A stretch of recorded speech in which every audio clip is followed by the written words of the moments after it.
एक छोटे से गांव में जहां सुबह की पहली किरणें खेतों को सोने की तरह चमकाती थीं, दो भाई रहते थे, राज और विजय। राज बड़ा था, लेकिन उसकी जिंदगी आलस्य की चादर में लिपटी हुई थी। वो दिन भर पेड़ की छांव में लेटा रहता, सपने देखता और कहता, कल कर लूंगा, समय तो बहुत है। वहीं विजय, छोटा भाई, समय को सोने से भी कीमती मानता। वो सुबह उठकर खेतों में काम करता, किताबें पढ़ता और हमेशा कहता, समय निकल गया तो पछतावा ही बचेगा। एक दिन गांव में एक बड़ा उत्सव का ऐलान हुआ। राजा ने घोषणा की कि जो कोई भी पहाड़ी के ऊपर बने पुराने मंदिर तक सबसे पहले पहुंचकर वहां का प्राचीन खजाना ढूंढ लाएगा, उसे इनाम में सोने की थाली और गांव का सम्मान मिलेगा। लेकिन शर्त थी, रास्ता कठिन था, जंगलों से भरा, नदियां पार करनी पड़ती और समय सिर्फ 3 दिन का। पूरे गांव में हलचल मच गई। राज हंसा और बोला, अरे 3 दिन बहुत हैं, मैं तो कल से तैयारी करूंगा, आज थोड़ा आराम कर लूं।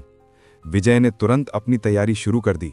उसने नक्शा बनाया, जरूरी सामान जुटाया और रास्ते के बारे में गांव के बुजुर्गों से सलाह ली।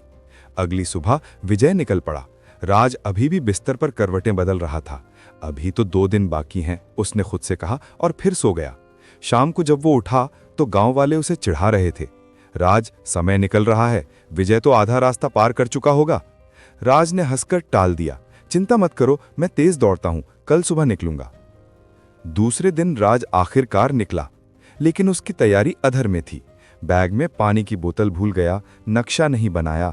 जंगल में घुसते ही वो भटक गया। पेड़ों की घनी छांव में समय का पता ही नहीं चला। वो थक कर एक पेड़ के नीचे बैठ गया और सोचा, थोड़ा आराम कर लूं, फिर दौड़ लगाऊंगा। इधर विजय ने पहली नदी पार कर ली थी।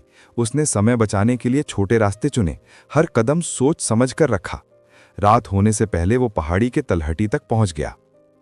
राज को जंगल में रात हो गई। अंधेरा घना था, जंगली जानवरों की आवाजें आ रही थी। वो डर गया।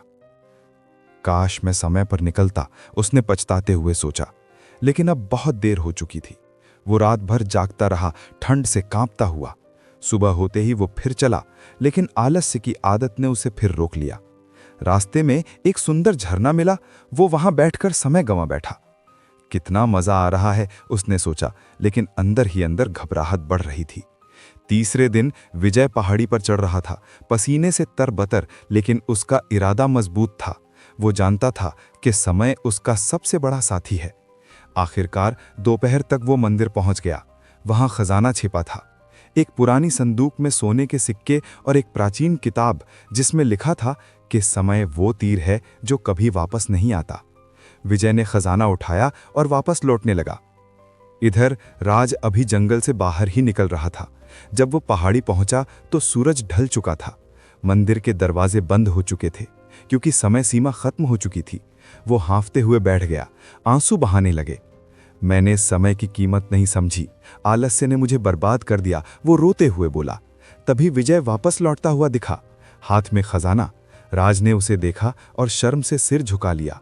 विजय ने भाई को गले लगाया। राज, समय हमारा सबसे बड़ा धन है, इसे व्यर्थ मत गंवाओ। आलस्य दुश्मन है जो चुपके से सब कुछ छीन लेता है। राज ने कसम खाई कि अब वो बदल जाएगा। वे दोनों गांव लौटे। राजा ने विजय को इनाम दिया, लेकिन राज के लिए असली इनाम उसकी सीख थी। गांव में अब राज बदल चुका था।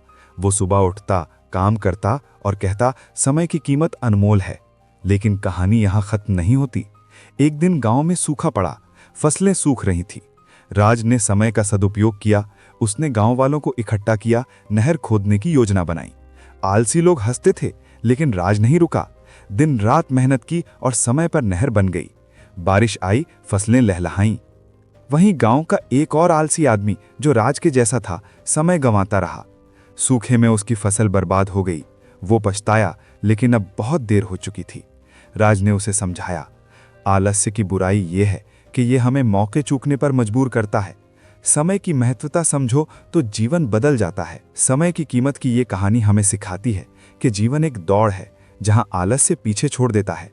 विजय जैसे बनो, जो समय को दोस्त बनाता है, न कि राज की तरह शुरू में दुश्मन। याद रखो, हर सेकंड कीमत है, इसे व्यर्थ मत जाने दो।